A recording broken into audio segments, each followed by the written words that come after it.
Hello dear viewers, a very warm welcome to our channel. In this video we are going to have a look at the valve clearance.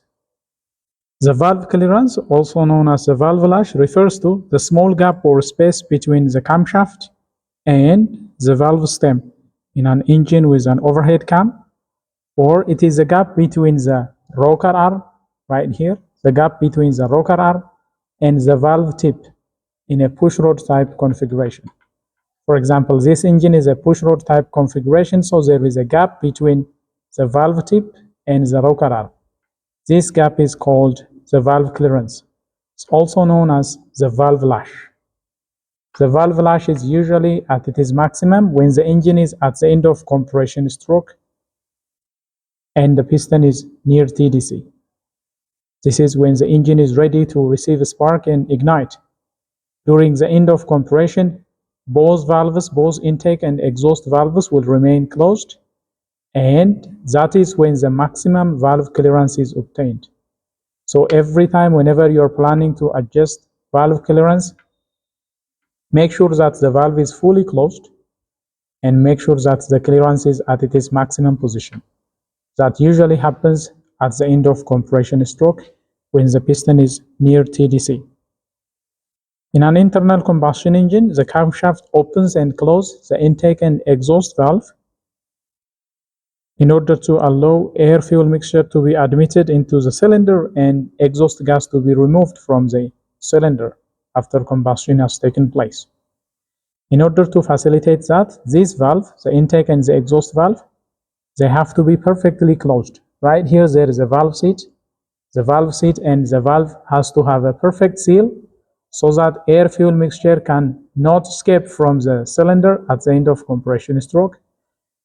So air-fuel mixture will not escape to the intake, will not escape to the exhaust manifold. In order to ensure a perfect seal, there has to be some clearance.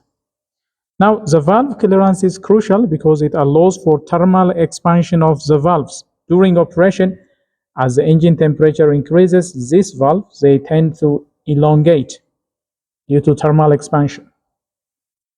As you can see, the valve, here we have a valve stem, and when the engine temperature increases, this valve stem tends to extend in length.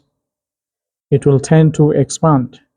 So the valve clearance, it will allow the valve to expand without distorting the seal at the valve seat. The valve seat seal will remain.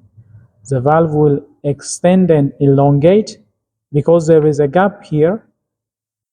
If the valve clearance is too tight, if it is less than the specified value, the valve may not fully close because as the valve expands, it will reach the rocker arm, and because the rocker arm will prevent the valve from expanding further, when it is prevented moving up, the valve will open from here. It will open the seal.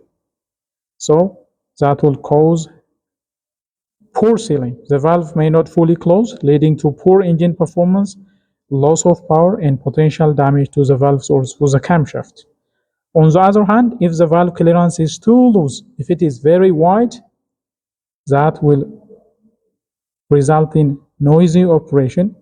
It will result in reduced engine performance. It will reduce engine efficiency, and it will increase wear. Because when there is too much clearance, as you can see, when there is too much clearance, the rocker arm will hammer the tip of the valve. Due to the increased gap, it will have a hammering effect. It will be noisy like so.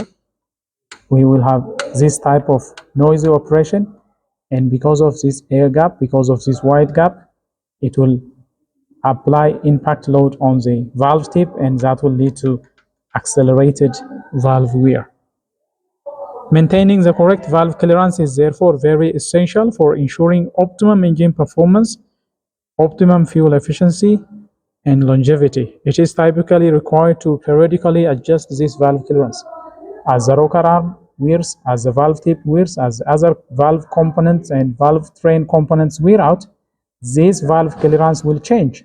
So in order to maintain a proper valve clearance, periodically we have to check the valve clearance, and periodic adjustment of the valve clearance is very crucial.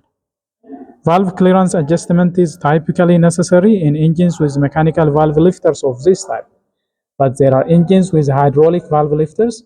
Those hydraulic valve lifters are self-adjusting type, so there is no need of valve clearance adjustment on those type of hydraulic lifters. They will automatically adjust for valve clearance. But if it is a mechanical type, like for this engine configuration, for example, we are using a mechanical type for a mechanical valve train configuration, then the process of adjusting valve clearance is very crucial. If the valve clearance is not to the specification, adjustment is made by loosening or tightening the lock nut on the adjuster screw. If you come right here, in here, there is an adjusting screw and there is a lock nut. By loosening and changing the height of this adjusting screw, we can maintain the gap between the rocker arm and the valve tip. So adjustment is done by changing the screw height, and then when it is done, when the gap is measured and found to be correct with a space meter or with a filler gauge, and then it will be locked by the lock nut, and that is how valve clearance is adjusted. Properly adjusted valve clearances ensure that the valve open and close at the correct time, and this will allow for optimum engine performance, very nice fuel efficiency, and good emission control. It also helps to prevent premature wear on valve train components, on valve tips, rocker arm, camshaft, and all those related components.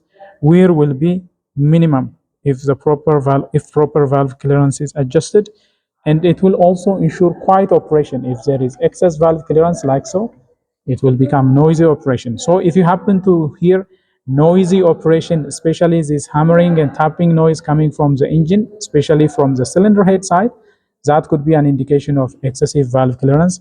So noisy operation usually from the valve train side is attributed to wrong valve clearance.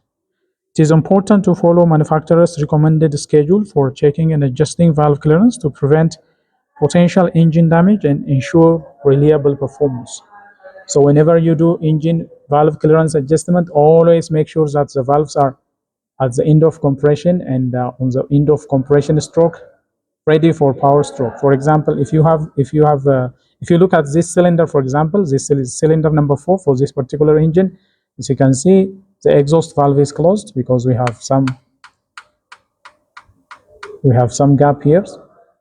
But when you look at the intake valve, it is still open. So in order to ensure proper valve adjustment for this particular cylinder, we bring the piston to end of TDC at the end of compression stroke. Let's bring it to the end of compression and stroke and see.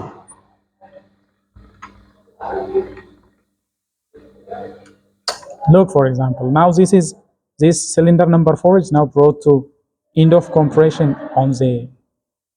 brought to TDC at the end of the compression stroke. So when you look at the valve, there is a valve clearance. Clearance is here.